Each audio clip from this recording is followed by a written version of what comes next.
रामविलास पासवान का उत्तराधिकारी चिराग पासवान नहीं बल्कि पशुपति पारस हैं। ये बातें पशुपति पारस एक बार फिर से गुस्से में आकर के कह दिए हैं और पशुपति पारस कहते हैं कि हम रामविलास पासवान के भाई हैं और रामविलास पासवान के उत्तराधिकारी भी हैं। जिसको रोकने का मजाल है, जिसमें क्षमता है, वह आकर के हमारे सामने हाजीपुर में खड़ा होकर के देख ले।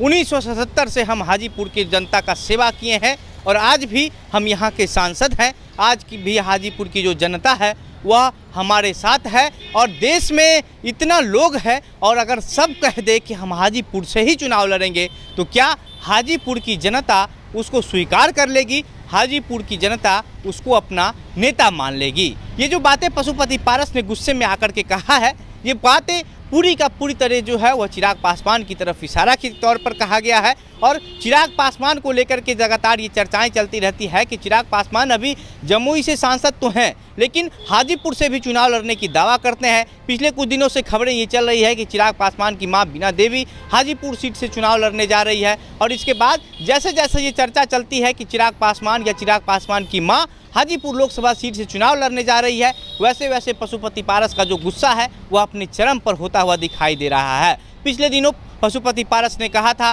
कि जिसको आना है आकर के लड़ ले, हम हाजीपुर सीट नहीं छोड़ने वाले हैं। हम वहां के वर्तमान सांसद हैं और वहां की जो जनता है, जो पासवान जाति का कोर वोटर है, वह हमारे साथ है। लेकिन एक बार फिर कल पशुपति पारस जो है वह हाजीपुर के सर्किट हाउस में प्रेस कॉन्फ्रेंस कर रहे थे और वहां पर मीडिया को संबोधित करते हुए पशुपति पारस कहते हैं कि जिसकी औकात है वह हाजीपुर से आकर के चुनाव लड़के देख ले। हम हाजीपुर के सांसद हैं, हम रामविलास पासवान के उत्तराधिकारी हैं और हम ही उत्तराधिकारी रहेंगे। हम ही हाजीपुर सीट से चुनाव भी लड़ेंगे और यहाँ से हम ही जीतेंगे भी। मतलब कि पशुपति पारस ने जिस तरीके से ये बातें कही हैं उसे साफ साफ ये झलकता है कि पशुपति पारस और चिराग पासवान के बीच जो विवाद, जो मतभेद चल रहा था वह अब पूरी तरीके से मनभेद में तब्दील हो गया है और अब ये विवाद जो है वो रुकने का नाम नहीं ले रहा है। पिछले दिनों जब एनडीए की बैठक थी वहां पर नरेंद्र मोदी और अमित शाह ने कोशिश किया था और कोशिश करके चिराग पासवान पशुपति पारस को एक मंच पर भी लाया था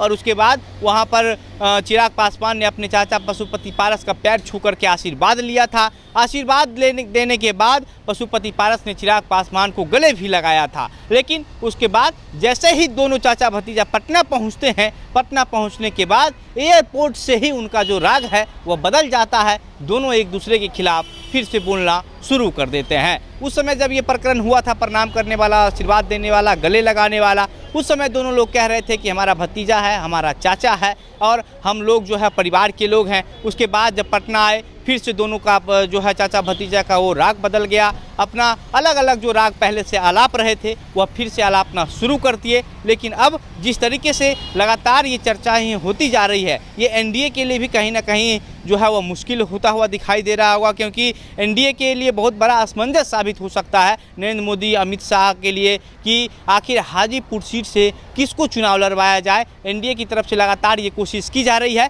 कि चिराग पासवान और पशुपति पारस को आपस में सुलझा करके एक मंच पर लाया जाए, दोनों के बीच जो विवाद चल रहा है उस विवाद को ख़त्म कर दिया जाए। लेकिन चाचा भतीजा की ऐसी लड़ाई है कि लड़ाई ख़त्म होने का नाम नहीं ले रहा है। पिछले दिनों चिराग पासवान भी लगातार ये कहते आए हैं कि हम हाजीपुर से चुनाव लड़ेंगे, हमको रोकने वाला कौन है, हमारा मन, हम जहाँ जहाँ से चुनाव लड़े वहाँ से लड़ेंगे। और रामविलास पासवान हमारे पापा हैं और पिताजी ने हमारे जो हाजीपुर की जनता के लिए जो सेवा किया है और हम उनके पुत्र हैं, तो हमारा ये धर्म है, हमारा ये कर्तव्य है कि हम वहाँ की जनता का सेवा हम करें पिता के नहीं रहने के बाद। लेकिन चिराग पासवान एक तरफ जो है वो खुद को रामविलास पासवान अपने पिता का उत्तराधिकारी बता रहे हैं राजनीतिक तौर पर, लेकिन वहीं अब पशुपति पारस जो है वह भी एक तरीके से ये दावा कर रहे हैं कि रामविलास पासवान के उत्तराधिकारी चिराग पासवान नहीं बल्कि पशुपति पारस। बाकी अब आपको इस पूरे मामले पर क्या लगता है?